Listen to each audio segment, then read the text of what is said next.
Kita FM, Suara Rakyat Malaysia.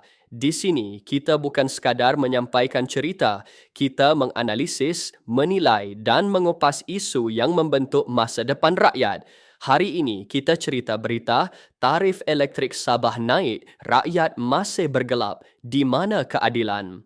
Persoalan pertama, adakah wajar rakyat Sabah dipaksa membayar lebih sedangkan bekalan elektrik masih kerap terganggu? Persoalan kedua, siapa sebenarnya membuat keputusan kelulusan tarif ini dan sejauh mana ketelusannya? Persoalan ketiga, apakah kesan sebenar kenaikan 15% ini kepada ekonomi dan kos sara hidup rakyat Sabah? Isu kenaikan tarif elektrik di Sabah bukan isu kecil. Ia isu dapur, isu periuk nasi, isu kelangsungan hidup rakyat biasa. Mulai 1 Februari 2026, tarif elektrik di Sabah telah dinaikkan sekitar 15%. Angka ini mungkin nampak kecil di atas kertas, tetapi kesannya besar di lapangan. Inilah yang cuba dibangkitkan oleh Parti Warisan melalui beberapa kenyataan tegas kebelakangan ini. Presiden Parti Warisan, Datuk Seri Muhammad Syafiee Apdal menyuarakan kebimbangan yang sangat jelas. Rakyat tidak sepatutnya dipaksa membayar lebih untuk sesuatu perkhidmatan yang masih gagal memberikan jaminan asas iaitu bekalan elektrik yang stabil. Di banyak kawasan di Sabah, gangguan elektrik masih berlaku. Ada yang berjam-jam, ada yang berulang hampir setiap minggu. Persoalannya, apakah logik menaikkan harga apabila mutu perkhidmatan masih tidak mencapai tahap yang memuaskan? Di sinilah terletaknya isu keadilan. Dalam mana-mana sistem ekonomi yang sihat, kenaikan tarif biasanya datang selepas penambahbaikan perkhidmatan, bukan sebaliknya. Bila rakyat membayar lebih, mereka berhak menerima perkhidmatan yang lebih baik, lebih stabil dan lebih boleh diharap. Tetapi realiti di Sabah, keluhan rakyat masih sama seperti bertahun-tahun dahulu. Lampu padam, mesin rosak, perniagaan tergendala dan aktiviti harian terganggu. Parti Warisan juga melalui pengarah komunikasi strategiknya, Christopher Masudal, menggesa Kerajaan Negeri Sabah supaya menangguhkan dahulu pelaksanaan kenaikan tarif ini. Seruan ini bukan bersifat emosi tetapi berasaskan realiti ekonomi rakyat. Kenaikan mendadak tanpa tempoh persediaan akan memberi tekanan besar kepada isi rumah dan juga peniaga kecil.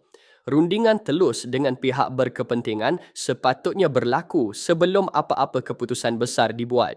Bila kita bercakap tentang elektrik, kita tidak boleh melihatnya sebagai isu teknikal semata-mata. Elektrik adalah nadi ekonomi. Apabila tarif naik, kos operasi perniagaan akan naik. Kedai makan, bengkel, kilang kecil, pengusaha dobi, peniaga ais, nelayan dengan peti sejuk beku, semuanya terkesan. Dan bila kos naik, siapa yang akhirnya menanggungnya? Jawapannya mudah, pengguna, rakyat.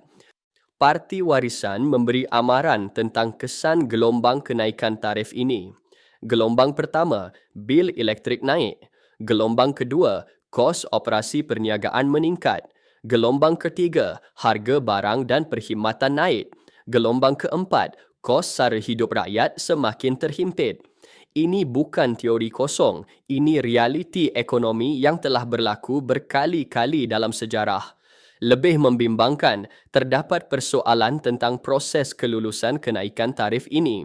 Datuk Juns Wong dari Parti Warisan mempersoalkan sama ada keputusan ini benar-benar dibincangkan dan diluluskan secara terperinci oleh Kerajaan Gabungan Rakyat Sabah. Adakah semua implikasi telah diteliti? Adakah semua data telah dibentangkan? Atau keputusan ini dibuat secara tergesa-gesa tanpa mengambil kira kesan jangka panjang kepada rakyat? Ketelusan adalah isu utama di sini. Rakyat berhak tahu bagaimana struktur tarif dikira. Apakah komponen kos yang meningkat? Adakah masalah asas seperti kecekapan penjanaan, penyelenggaraan grid, ketirisan dan kontrak bekalan tenaga telah diselesaikan terlebih dahulu? Atau kenaikan tarif ini sekadar jalan pintas untuk menampung kelemahan pengurusan sedia ada?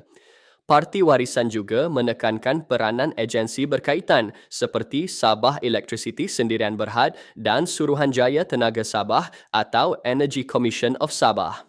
Dialog terbuka dengan rakyat bukan pilihan tetapi kewajipan. Kontrak bekalan tenaga perlu dikaji semula. Penjelasan terperinci perlu diberikan, bukan sekadar kenyataan ringkas atau alasan umum. Jika benar bekalan elektrik di Sabah masih bergantung kepada struktur lama, loji usang dan perancangan jangka pendek, maka menaikkan tarif tanpa pembaharuan menyeluruh hanya akan membebankan rakyat tanpa menyelesaikan punca masalah. Ini yang ditakuti oleh banyak pihak. Rakyat bayar lebih tetapi masalah sama berulang. Kita juga perlu melihat isu ini dalam konteks lebih besar. Sabah adalah antara negeri yang kos sara hidupnya semakin meningkat, tetapi pendapatan purata masih rendah berbanding banyak negeri lain. Kenaikan tarif elektrik akan memberi kesan lebih besar di Sabah berbanding di negeri yang ekonominya lebih kukuh.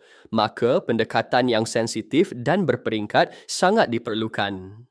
Di Kita-Kita FM, kita melihat isu ini bukan dari sudut politik semata-mata, tetapi dari sudut keadilan sosial dan kelangsungan hidup rakyat.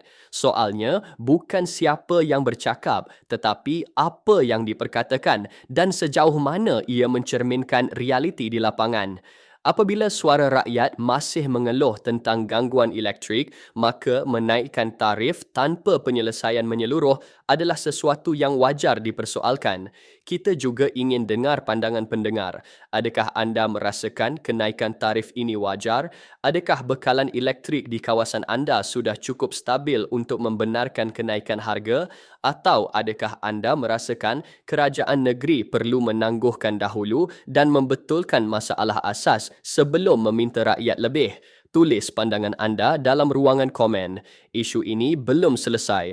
Ia akan terus dibincangkan, terus diperdebatkan dan terus memberi kesan kepada kehidupan harian rakyat Sabah. Yang penting, suara rakyat tidak boleh dipadamkan seperti lampu yang sering terpadam itu. Suara pendengar kita, Kita-Kita FM adalah suara keramat. Itu dia ulasan dari Kita-Kita FM, suara dari hati rakyat Malaysia. Jangan lupa, kita bukan sekadar mendengar, kita menganalisis, menilai dan bertindak. Jumpa lagi dalam segmen seterusnya. Terima kasih.